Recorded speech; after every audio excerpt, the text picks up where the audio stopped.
Foli ani tanuni ani waleɲuman dɔn o bɛ aw bɛɛ lajɛlen sa Mali kɔnɔ Mali kɔ kan aw mana kɛ diɲɛ fan o fan fɛ an b'a fɔ n k'aw bisimila aw ka jamana Mali kɛnɛ kan espace de vérité ni ale ni o ye cɛ kɛnɛ ni espace de vérité min kɛnɛ sigira cɛw musow denmisɛnw fo ka taa se maakɔrɔw olu bɛɛ de b'u ka baara bila k'u sigi ka anw lamɛn sabula anw de bɛ na ni mɔgɔ lafaamuyaliw ye maa minnu ka wulikajɔ ani ka cɛsiri ka bon jamana ko la an bɛ na n'u ye an b'an da don faso thème la k'u ta k'u walawala k'u da aw tulo kan walasa aw bɛ se ka faamuya sɔrɔ o la cogo min na k'aw to fɔw sigiyɔrɔw la o hukumu de kama bi ni wele bila maa min ma yɛrɛwolo de sur les remparts membre dɔ don n'ale tɔgɔ ye ko Ali Togo ka fasojɔ o dogolen tɛ maliyɛn den cɛman ni musoman si la an ka taa an ka conseillers fan fɛ sɔni an na ɲɔgɔn sɔrɔ o tuma an ka se an yɛrɛ la an tun bɛ farajiw ka mara kɔnɔ I balokun ye mun ye I nakun ye mun ye école karamɔgɔ o ye mɔgɔ min a kan ka bonya jamana kɔnɔ dalen bɛ ko kelen min na o ye ala ye kelen ye siga t'a la n dalen b'o la ala ye maa min ci ka kɛ hinɛ ye ka ɲɛsin danfɛn bɛɛ lajɛlen ma n'o ye alakira ye sallallahu alayhi wa sallam fɛn o fɛn diɲɛna n'a gɛlɛyara ni sigi ka kuma sɛbɛ nana an dalen b'a la k'o bi nɔgɔya an ka bɛn de ye duniya dibaraso ye solution fila t'a la dɛ soit an bɛ jɛ an bɛ sɔn ɲɔgɔn an tɛ ɲɔgɔn kɔ jamana bɛ taa ɲɛ soit an bɛ kɛlɛ kɛ an bɛ fɔrɔfɔ ɲɔgɔn kɔ jamana ko a bɛ ɲagami ala k'an kisi k'an tanga o ma an tɛ se ka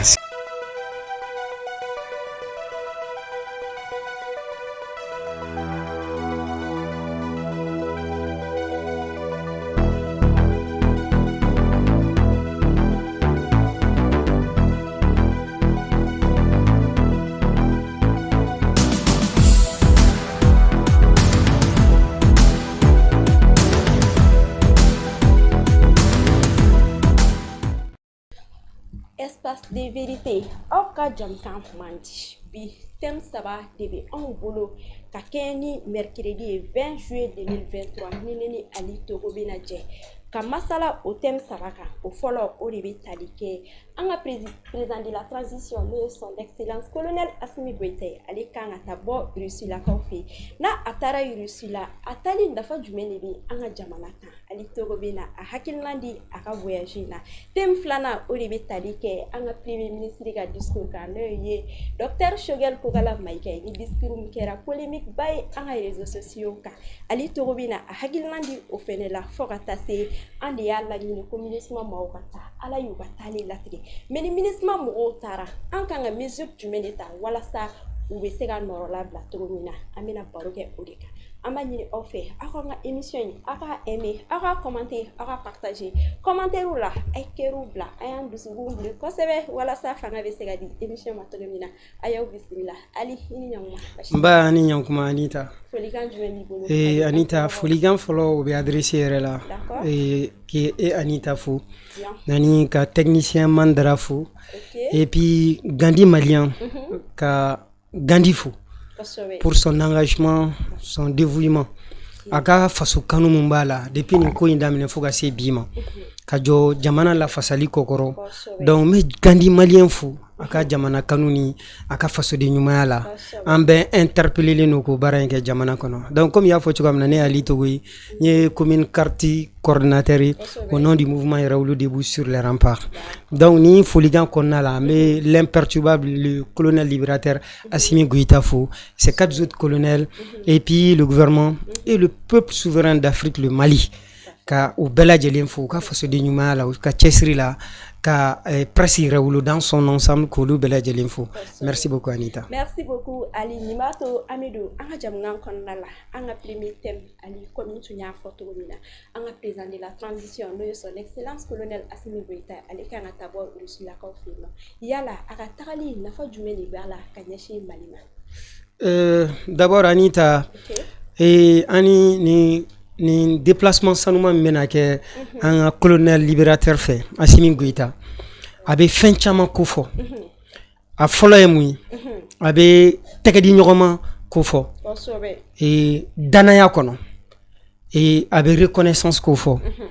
bi bi in na an bɛɛ b'a dɔn Russie ye jamana min ye an b'a dɔn Poutine ye cɛbakɔrɔ min ye an ka foli belebeleba ye du fait que ale bɛ ka équilibre créer diɲɛ kɔnɔ ka i kankan binkani jugu min bɛ ka kɛ unilatéralisme fait nous et Francina à travers les États-Unis d'Amérique. Donc kaye au Poutine Tchebain au qui tege bo an fana ga Tcheba no fait Assimi Goïta. Donc o ba yira ka fo an joran an yere kulula folo. Donc o je an joli min kera an yere kulula an ga yere ma horonya sanuma min nabe ka lawaliya malien de nga la nyini konna la abo o tientigia. Donc abe fin du mebre nyenema ma munun be no lu ka barayi ka diversion ke ka confusion créer ka nyini kube malien hakli bisan ka mo hakli nyami no ka fere juguye donc abo o tientigia ou be de la série do ke souvent et façon de jugu we tiende o façon de jugu be jamana kono abe amadu e me tiende do hala nga hymne national ba tientigia jamana kono ko façon de nyumo me façon de jugu be mami ba la nyini e ka intérêt fitini kama ou ben groupuscule do no e jama deni do ka la nyini kama 23 millions oluka hake ka d'Afrique oluka bin jamana ka fria kunga okoroko e faso de nduye parce que était mirini malien nga here anuga la nyini dans son ensemble bakruba ya la e côté ka sere donc il be traiter faso de njugu donc kana anga o kuma inkonna la o ba foko on ni Wagner o ka kuma de soi-disant Wagner o yo luga famuye quoi mais ni partenariat ni ba ira ka fo davantage et ministre des Affaires étrangères ka boli kofeyan on a toujours dit ko ni coopération bilatérale ni oye ma flaka jamana flaka tege di nyogoma bara de be ga ke jamana kono no e Mali ani Russie donc abo to sinsin ministre des Affaires étrangères ga Sergei Lavrov ka boli kofeyan donc ka fo mo mun la selie ko ani Wagner be nyogon fait ko galon sini et le partenariat c'est un partenariat gagnant sincère honnête, gagnant entre le Mali et la Russie. Donc Assimi Goïta bena déplacé katani kene infana ko tientegia. Kene jumedu. Kene qui s'appelle le Forum économique et humanitaire. Donc on va ira ka fo kene badedu. Mi mena la nyenema ya forum mi mena ke frafina dugu ani Russie nyoronche. Et nabe ke sababuye ka daheleni chamanke tege di nyogoma konona la infrastructure no ye anga sorodaw yere siraw ni énergie ani commerce ani investissement bibina après l'aspect sécuritaire parce que an kume koma min gono folon jamana min kume ni nga klela ibe kele de ke ko o pruti ko nyini ko kitay ka stabilité soro parce que pour parler de développement d'abord il faut parler de la stabilité. Tant que tu n'as pas la stabilité, n'a pas faut ma basgi. Il sait qu'il dado ni fouille là. Ka fo kibi dado commerce ko la, no e jagoi. Ka fo kibi dado kalanko la, éducation, il te sait qu'il dado la. Ka fo kibi dado investissement ko la, il te sait qu'il dado la tant que ga jamanati yere sagoya la, yere tigiya la. Donc en premier combat follow mi gono, c'était contextuel. Watina a kun krankrane no fanga nga stabilité so an yere ka nga sécurité so nga seka jona yere kolo donc au étape c'est Paris là est presque gagné à 80 à 90% aujourd'hui parce que la montée en puissance est une réalité nyadimine do kono diminte donc kenaganda didu donc namboro stabilité konna la ka fo bibina ambeba donc ka fo ameka seka nga jamana sécurisé donc au dronté bolikao au korokama en wasadu et jamana yere ka sorodaw la am se ka développer chogodi et jagota fanfé am se ka nyata ka soro bibina malien be ku plein ni courantege yoroy degun juma be se ka boanga énergie kunda courantege mi manga jamana kono donc fere juma be se ka soro la tege di nyogoma konna la et au kofe kalanta fanfé namba fo ma éducation ni kana infana mina ke sababuye dakado kalanko ta fana la ka kalan be se ka don bala chugodi am se ka actualiser chugadi réforme me se ka ke chugodi donc ni kene me ke sababuye ni nyogonaw débat be ke a kene jume fana yi kene yi sigileno fana investisseur parce que anga président Sanuman l'imperturbable colonel Assimi Goïta ale ka déplacement aba keni anga investisseur de fana yi font ni secteur économique de développement qu'on a là, infrastructure et ainsi de suite. Assimi me déplacer une délégation indi pour aller rencontrer d'autres investisseurs minnu fana bɛ nin domaine ninnu kɔnɔ a kɛra investissement a kɛra énergie a kɛra éducation a kɛra commerce ye o donc nin n'a ɲɔgɔnna caman forum in bɛna sigi o de kama an bɛ se k'an tɛgɛ di ɲɔgɔn ma cogo jumɛn ka an ka jamanaw bɛ se ka an bɛ se ka jɛ k'an ka jamanaw yiriwa cogo jumɛn o baara in de bɛ ɲɛnamaya et pourquoi ce partenariat ici nafa jumɛn b'a la et il va donc avec la Russie pourquoi aujourd'hui nous sommes avec la Russie parce que olu ka partenariat oui, partenariat gagnant-gagnant. Ou partenariat, c'est sincère. Exactement. C'est pas un partenariat gagnant-tuant, comme la France et ses alliés. Donc, on a beau de connaissances. Et compte tenu de Dagani Sabami Fora, et les trois principes de la souveraineté, nous ni adoba kono ka fo mami kadanye ka mese ka anteke doum awoma an were ka lañini konnala à travers un exécutif à nous et en autorité donc ni anga yerema horoya bara do ketoy na fa wara jumebe ni be fana kono Anita anafa do fana ye le nouvel ordre mondial qui est en train de se dessiner qui est en train de s'imposer nouvel ordre mondial me ka lañina ma bibina ni système fladidu c'était l'unilatéralisme. Les États-Unis ne allaient commander avec autant Occident orienté et avec la grande gueule de l'autorité française. Ouais, il faut le dire. Parce que au ces fonds là, donc on ballot de là. Donc au lieu de instruction il dit en métafrine jamana kan chogo jme kan da biro la kan fa ou jeli la na ma fa ante boka bi comme kerabe chugam na ya barila na ma fa jeli la ta dabila. Donc au lieu de instruction mais par contre avec la Russie, le nouvel le multilatéralisme ni ale ka tege di ñogoma nafa doye am bébé se ka nafa soro an ka tege di ñogoma kono chogo jume et ta 50-50 comme on le dit en anglais en français 50-50 et bamananga na biduru biduru sinon itamba shin tanono donc Russie ka et partenariat avec Brésil, Turquie ainsi de suite au nouvel ordre mondial il be ka imposer 600 donc au alliement abo fana to renforcer donc vraiment ni kenen avec kenen mi tare alla wasate fo ka sa dana amba donc afone asimi mbora ni kofe kana chu anga jamana yinka Maliens be yele ou be munafan sora la kosobe donc bonne nouvelle chama be soro ka keni anga lañini chama bay ima hali dar alimentaire ko la ay céréales mi demani ni Russie be ga en kokoroma do la donc on a ñona chama o foli keno fana be ke ani on a ñona demain humanitaire niame humanitaire abe deme de kofo de gumbe mamunu concerné le nous munu mogo be deme la et bibina djembe mogo be deme la li rusire mogo be deme la donc amba la jambe ñogon deme sugamina ni kene sanuma meke o kene do ñene mali donc vraiment kene a kene la wasalenu lu donc amba do un imperturbable colonel Assimi Goïta aba do de gumi me malien kan abo de takabwanka. Donc vraiment 27 et 28 donc aux 2 jours qu'on a là avec Nyanamaya et Poutine de Assimi invité après wallahi niveau de quoi Poutine Korba ani anga Poutine de la Russie et Poutine du Mali amba foté quoi voilà Poutine de l'Afrique comme tu le sais donc c'est voilà Assimi c'est l'espoir de toute une Afrique même au-delà de l'Afrique voilà pays mununté voilà africain voilà on se glorifie merci donc la fierté nationale du libérateur colonel Assimi Goïta abeta malien ngala ni sabati ni kene belebele bayina kani kene vraiment un repressé le nous kani kenayin kono a bonne nouvelle ou be se ka tomber anga chuka mina ko sanji kise pour que anga tla na sigi plateau kelenga ko anye mu foya ko shibo antege voilà merci beaucoup Ali Togo hakilla awye famia pastor Ali Togo kani wala la limbato amedo anga deuxième thème kon na la no de premier ministre ka discours kera ali ni discours polémique bu yana ko sobere c'est comme faux discours ko ina Anita, Janatika na kote.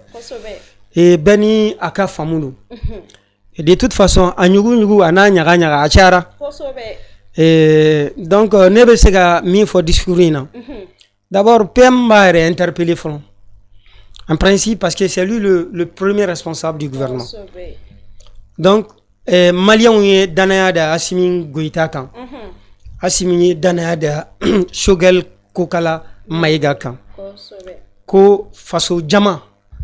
u ko degi mun b'u kan kamanagam ni ɲɛgam b'u la kɔngɔ ani mina mun b'u la k'i ka fɛrɛ ɲini o la i n'i ka jamakulu n'o y'i ka gouvernement ye donc n'ale ni laseli ninnu kɛ je pense que a b'a yɛrɛ interpeller fɔlɔ et puis l'ensemble du gouvernement k'a fɔ mission min dilen d'u ma u k'u wasa don a la ka daminɛ ale yɛrɛ fɔlɔ la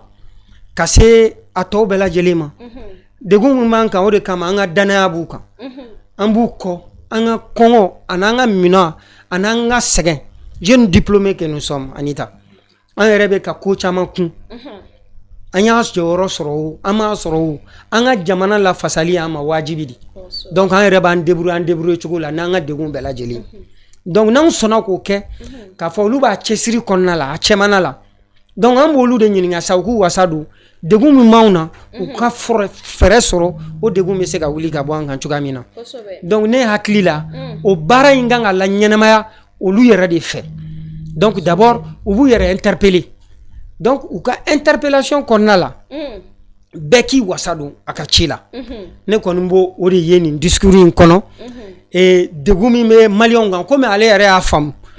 ko ni la théorie des 3D a ka laseli la a b'a fɔ ko théorie des 3D n'o ye défense ye o ye théorie fɔlɔ ye filanan o ye diplomatie ye sabanan o ye développement ye i n'a fɔ Asimi bɛ ka to kɛnɛ min la ɲɛnɛmali dɔ la Russie ka an ka relation bilatérale kɔnɔna la donc je pense que o mission b'o olu de bolo u k'o la ɲɛnɛmaya de toute façon an bɛ ni équipe de transition quoi qu'il y ait une transition culturelle économique pour le souhait du peuple malien donc an b'u kɔ bi an b'u kɔ sini parce que u ye fɛn dɔ de yira an na d'abord mɔgɔ yɛrɛ i ka k'i yɛrɛ ye c'est à dire k'o ye diɲɛnatigɛ ko bɛɛ de ye i tɛ se ka foyi sɔrɔ n'i ma k'i yɛrɛ ye du fait que bi yɛrɛwolo yɛrɛ ye min laɲini depuis toujours an bɛ se k'an ka yɛrɛmahɔrɔnya gɛrɛ sɔrɔ cogoya min na la politique de 2 poids 2 mesures an b'o kɛlɛ cogoya min na l'ingérence la politique d'atrocité ka bɔ an ka marabolo kɔnɔna la k'an yɛrɛ ka an ka hakilina lafasa du fait que ni équipe in jɔra k'o lafasa sous le leadership du colonel Assimi Goïta donc an b'a fɔ an bɛ Assimi kɔ bi an b'a kɔ sini a ka taa n'a ye parce que Maliens kanu avec au de la bara et au-delà du peuple d'Afrique le Mali avec la unité africaine fana c'est l'espoir de toute une Afrique donc Assimi après la transition on va foka qui présenté il sera légal et légitime à Katanaï parce que aya un jigiski aya mafa anga la nyinu konnala de toute façon au danaya au waleya aman chesiri aman wasado au barala donc mi fana nyini no no lu fait comme uyanga degundo uyanga kamanagando aywa abe bu frage chuka mina o ci de duruma a doni a fere a tagabulo obolu de bolo ne olu de bo nyenema malion mi se ka lafiya chuka mina donc ambo de nyinu fe ugu wasado o barala sinon kuma goni a chara dokera même mi fana fo malion daleno asimila malion daleno marabulo la et ambu ko tant que u be ka ni haklina jama famba bi se ka lafiya cogoya min na an bi se ka an yɛrɛ ka an ka yɛrɛma hɔrɔnya la ɲɛnamaya cogoya min na ka ɲɛtaga sɔrɔ cogoya min na tant que o baara in bɛ ka kɛ ɲakili la gabakurun bon tɛ sɔrɔ a la parce que fɛn caman ɲɛnamayara voilà parce que o kuma in yɔrɔ in de kɛra polémique ye réseaux sociaux kan ko Choguel ko u b'a kɛ ka taga bɔ yen nɔ ko mɔgɔ minnu bɛ k'u soutenir bi k'a fɔ ko u ye comment dirais-je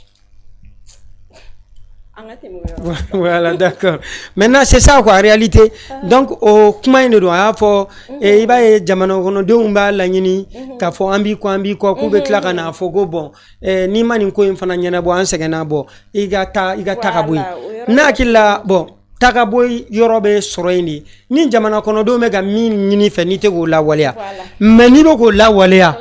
anw ye min laɲini e bɛ k'o kɛ anw fana ko an jɛra n'a ye an b'i kɔ i bɛ taa i bɛ bɔ i bɛ taa min an ko k'i bɛ to yan de k'i ka taga n'a ye e bɛ bɔ yen i bɛ taa min donc n'i bɔra yen o bɛ n'a fɔ e y'an janfa bɔyɔrɔ tɛ yen o taayɔrɔ tɛ yen tant que i bɛ ka jama fanba ka hakilina lafasa tant que développement min fɔra kɔngɔ ni minɛn min b'an na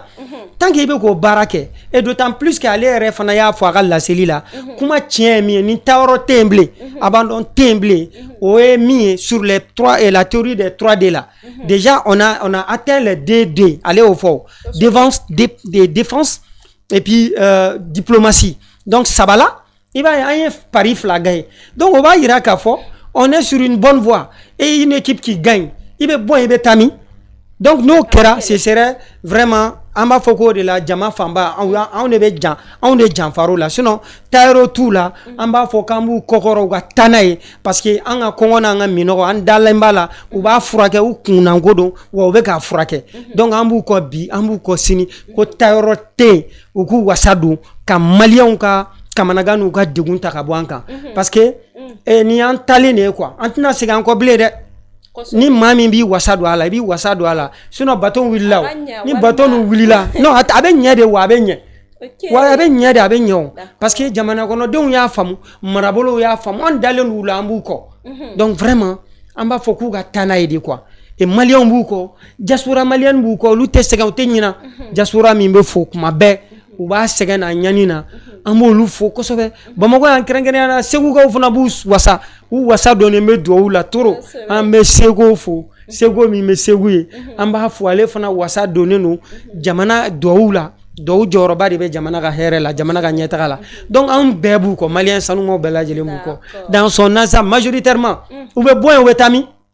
ka maliyɛnw bila ka an janfa donc abandon fana tɛ kɛ dɛ donc u bɛ taga n'a ye de an bɛɛ b'an jɔ ni kɛlɛ in kɔrɔ du moment que nous on a pris le risque k'an afficher ka sira bɛɛ ta nin bɛ se ka réaliser cogoya min na an jɛra fɛn bɛɛ kɔ jamana in kanu de kama ni farafinna kanu de kama donc o kelen kama an bɛɛ de b'an jɔ ka an seko n'an damayira nous sommes tous interpellés k'u la ɲɛnamaya ko bɔyɔrɔ tɛ yen tayɔrɔ tɛ yen an b'an tilen n'a ye de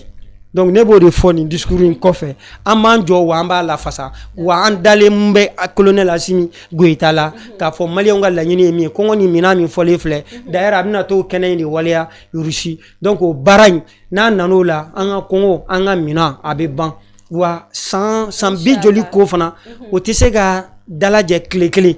donc il faut donner le temps au temps. Donc je pense que an dalen don Asimi Goyita la an ka kɔngɔ an'an ka minan Anita et o bɛ furakɛ ni Ala sɔnna an dalen don a la le colonel libérateur a ka taa n'a ye an b'a kɔ d'accord Anita n bɛ n gosi Iber la ka énergie kura ta parce que ni thème ninnu ka di trop n bɛ n kan ɲɛgi merci beaucoup. Ali nin b'a to an bɛ don an ka troisième thème kɔnɔna la n'o de ye MINUSMA mɔgɔw gɛnnen kɔfɛ Ali mesure jumɛnw kan ka ta walasa k'o Anita MINUSMA kun ye degun de o ni degun bɔra i kan i ma lafiya le colonel stratège silencieux le colonel Sadio Kamara wagati dɔ la a y'a fɔ a ka laseliw la ko MINUSMA ka présence a b'i n'a fɔ chevauchement de don quoi c'est-à-dire un débordement sécuritaire de kun c'est-à-dire a kun kɛra ma damatɛmɛ sécurité kɔnɔna la i b'a dɔn comme on le dit dans le ladage ko l'excès de toutes choses est nuisible MINUSMA kun ye an ma damatɛmɛ dansago de ye quoi olu yɛrɛ de kun bɛ ka k'an ma gɛrɛntɛ donc o MINUSMA ka tali an bɛ se ka degun fɛn fɛn sɔrɔ o la i b'o dɔn o ye lafiya de ye quoi o ye tare de donc n'i bɛ lafiya sɔrɔ min na ka ninakili ɲuman sɔrɔ min na i b'a fɔ alhamdulilayi rabbil alamin n'i y'a ye le colonel stratège bɛɛ b'a dɔn aujourd'hui a ye maa min diya a ma maa min diya après les acquisitions là la montée en puissance o ye kɛnɛkanda de o bɛɛ b'a dɔn kɛnɛkanda de don Afrique bɛnn'o ma hali États-Unis bɛnn'o ma o y'olu yɛrɛ anw yɛrɛ commentaire gosi a dɔ la donc bibi na MINUSMA tali tɛ anw bɛ u deli de sisan ni a t'u ma u k'a kɛ sini ye parce que an ka vaillante armée vraiment par leur mission régalienne an b'u fo quoi an b'u kɔ an ka danaya b'u kan minnu sɔnna ko nin di ko ka jamana kɔnɔdenw makaran an'u bolofɛnw donc o baara min bɛ ka kɛ o walankatali min bɛ ka kɛ an ka jamana fantan naani kɔnɔna la anw ka danaya sɛmɛlen d'u la et puis c'est une réalité depuis an ka nin montée en puissance bɛ ka réaliser an bɛɛ y'a ye k'a fɔ la sécurité même si ni insuffisance il y a pas une insécurité zéro même aux États-Unis d'Amérique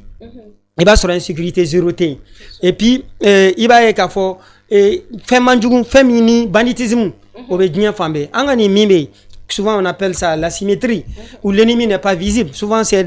du banditisme et de la délinquance. Il m'a fait au Bahreïn de Beka Nyanama Jamana Kono. Sinon la sécurité a atteint un niveau de 70% à 80% Keme Saradala. Iba Eka Fanga Jamana Kabasigi. Biolomvla Bishegi Yona Bona. Chaman Kerala Bibina Segimega ke Kalansudaula. Segimega ke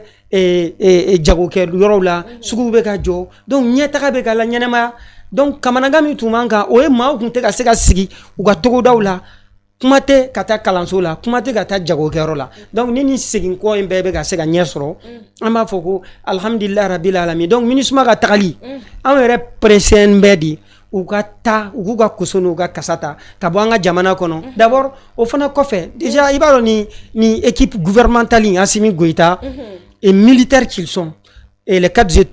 colonels et nos colonels Modibo Kone, Sadio Kamara, colonel Ismaël Ouagé, colonel Modibo Kone et tous ces militaires-là, c'est des professionnels, c'est des spécialistes en la matière où donc nous secours de nous. Disposition bébé gatao. Tu as vu le projet des camps de militaires, nous nous réalisé. Donc camps de militaires nous nous réalisé. En a jamana kono, nous une cinquantaine comme ça. Donc au bas Irakafo, on est prêt à faire face déjà et de cas à cas, il va ni angani camp militaire ou beta sigini jamana et dugun bekono, togodan bekono. Pour que la stabilité to aka maintenir et d'ailleurs mo ma mi fana fam ministre nego degune kundo anka olu yere a fo wala silla Anita ko lu te anga jamana kono ko pour que ka keleke donc jugu be kana bianka les groupes souvent qu'on appelle les groupes armés ou bien des terroristes olu be kana bien anka un peuple souverain des innocents qui n'ont rien à voir avec ça munu meta kata demsonu fa kata musokono maw jeni kata nga Sénégalo jeni kata nga Togodaw jeni e aw ko kawma na ulu keleli kama jamana minga yera ma horonya ba kono on rega on ce que vous sécuriser dans un premier temps force Barkhane be boyan kumamna ko ni force Barkhane bora ko lu tsega nyenama ni jamana inkono ko parce que force Barkhane ne be ulu sécuriser donc mami wo galé na nega jamana kono ko ke sécuriser et au Dogombe et tout de coffre et rebe Kenejalanga ou est sécurisé bagaya et au-delà de ça bibina et au lieu de aspect sécuritaire au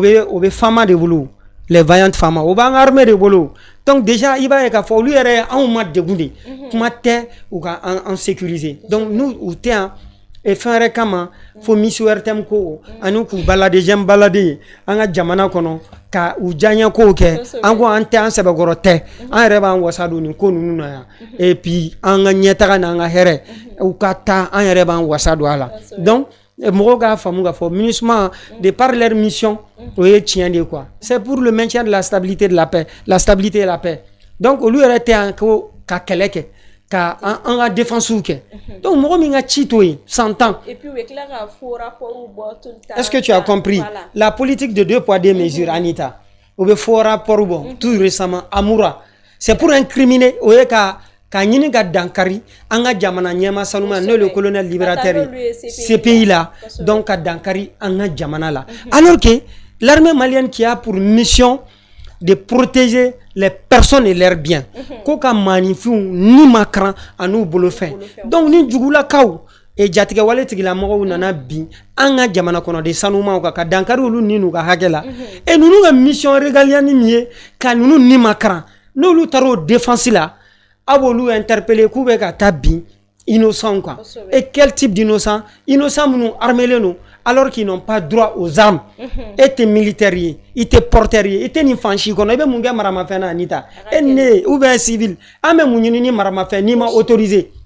Tu n'es pas autorisé, donc pourquoi il y a port d'armes? Tu n'es donc mon munga bara ni waliae ni nyenama lié au lieu de ni maramafena on gakan. Donc nous nous bien à jamana kono de unka ou te kuma là ou ta foko ou veka violation que ou te droit de l'homme fo là Anita. Maintenant armée bora ou ka mission mien ka on ni makarana bolo fe on va foko lu de veka ta droit de l'homme violé ku veka ta bi madoka groupes armés koroj meribala. Et pourquoi un groupe doit être armé en vertu de quelle loi ou de quelle constitution de la République et bien armé. Donc c'est une violation. Donc il va y avoir un ministre à travers les Nations Unies ka jamana kono de on ga hakel la fasaku ni makran mais plutôt agenda de boubou l'agenda politique k'u servi an ka dugu jukɔrɔ nafolo la an ka sɔrɔdaw la ka to an ka to jɔnmaya in kɔnɔ an ka to yɛrɛ sagokɛ baara in de kɔnɔna la ani tɛ an ko an tɛ an sɛbɛkɔrɔ tɛ wa dagani saba in dɛ a sigira wa cicogo tɛ yen donc minnu b'u ka burahaha la ani ta ni ne expression kura créer kama j'ai l'habitude de les traiter comme des boumériens des boumériens i bɛ boumérien dɔn a maa minnu ka kuma ye baa bufiya minnu bɛ kuma la ten dɔrɔn wo donc ko dɔ kɛra quoi voilà dɔ kɛra c'est à dire que bani ayidara n ka foli baba n ka bonya b'a yɔrɔ a bɛ deli k'a fɔ quoi ko wulu ka wowo ci k'o tɛ lɔgɔjɔ bali quoi donc maaw bɛ u si kɛ nin wowo ci la jamana kɔnɔdenw sɔmina an bɔra an yɛrɛ kalama an tun b'an yɛrɛ kalama jeune averti que nous sommes peuple averti que nous sommes donc anw tɛ la ɲɛnamini bilen wa an b'an wasa don an ka nin jamana kɔnɔ sanumaw na ani an ka nin ɲɛma sanumaw la sous le leadership du colonel libérateur Assimi Goïta donc an b'o de baara in na an b'an cɛsiri o la quel que soit ni ala sɔnna a ma wa a bɛ kɛ jamana kɔnɔdenw sago ye Anita. D'accord, merci beaucoup Ali. An ka baro bɛ na se a kuncɛ yɔrɔ ma e ka kuma laban ye jumɛn ye? Anita an ka kuma laban ye min o ye ka ala fo ka ala barika ala min sɔnna ka anw na kunun k'an ka jamana kɔnɔ den ɲumanya kɔnɔna la o ye ka ni a ɲini maliyɛndenw bɛɛ lajɛlen fɛ ani la diaspora minnu tɛ sɛgɛn minnu tɛ ɲina ko an jɔlen ka to danaya ani fasoden ɲumanya kɔnɔna la ni équipe in kɔ an ka taa n'a ye Mali bɛ se k'a yɛrɛ sɔrɔ cogoya min na a ka basigi farafinna ka kelenya la fasali kɔnɔ cogoya min na Anita n'u bɛ k'a ɲini k'u b'o bali CEDEAO ka mission croix Union africaine ka mission croix pour empêcher que ces trois candidats qu'il s'agit la Guinée, le Mali, la Guinée et puis le Burkina Faso en vertu de quelle loi ou de qui ou de quoi je ne sais quoi k'a fɔ k'e bɛ se ka Johnny k'i bɛ jamana kɔnɔdenw ka laɲini bali jamana min t'i ta ye quoi donc o kɔrɔ ci ba de b'a ɲɛ donc an jɔlen ka to an k'an cɛsiri k'an ka jamana kumabɔ o de ɲininen don an fɛ Anita donc ka Gandi malien fo a ka jamajɛkulu bɛɛ lajɛlen Gandi min tɛ sɛgɛn n'a cɛsirilen don jamana kanu na Anita fana k'i fo Mandra l'infatigable technicien ale min bɛ jabaraniw kɔfɛ k'ale fana fo la presse Révolu dans son ensemble minnu jɔlen don jamana ka kunnafoni sanuma dili la n bɛ u bɛɛ lajɛlen fo Anita l'imperturbable le libérateur colonel Assimi Goïta donc n b'ale fo ka maliyɛnw bɛɛ lajɛlen fo et Anita et comme on va faire une révolution c'est vrai qu'on est en train de faire présentement la révolution dans la joie donc c'est pourquoi nous disons on veut gagner toujours la victoire c'est pourquoi nous avons l'habitude de dire que la patrie ou la mort aux ennemis du peuple africain nous vaincrons. Vive la révolution. Donc vive l'imperturbable Assimi Goïta. Merci beaucoup Ali Togo ñini be dans sigigi anga bi espace liberté la o klo garzige duna nini la amba fo o kambe sigi ñogana wéré ma wassalam.